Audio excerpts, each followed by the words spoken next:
ஃப்ரைடேனாவே அப்பாடா அப்படிங்கிற மாதிரி என்னோட ஃபீல் இருக்கும். ஏன்னா 2 டேஸ் லீவுங்கிறதுனால இன்றைக்கி சனுஷ்காவுக்கு பிடிச்ச சாப்பாடு எதையாவது ரெடி பண்ணி கொடுத்து விட்டுறலாம் அப்படி சொல்லி பிளான் பண்ணி வச்சுருந்தேன்.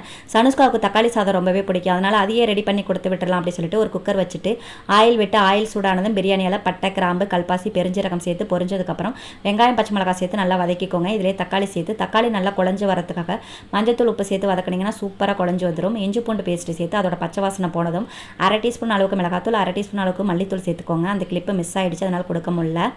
நான் 1 டம்ளர் ரைஸ் எடுத்திருக்கேன். அதுக்கு 2 டம்ளர் தண்ணி விட்டு நல்லா கொதி வந்ததும் இதுக்கு தேவையான அளவுக்கு உப்பு, கருவேப்பிலை, மல்லித்தலை, ஊற வச்சிருக்க ரைஸையும் சேர்த்து ஒரு கொதி வந்ததும் மூடி போட்டு 3 விசில் வச்சு எடுத்திங்கன்னா சூப்பராக வந்து தக்காளி சாதம் ரெடி ஆகிடும்.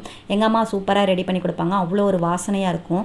அவங்க வந்து விறகடுப்பில் தம் போட்டு மட்டும்தான் ரெடி பண்ணுவாங்க. குக்கரில் ஒருபோதும் ரெடி பண்ணவே மாட்டாங்க. அவ்வளோ ஒரு டேஸ்ட்டாகவும் இருக்கும்.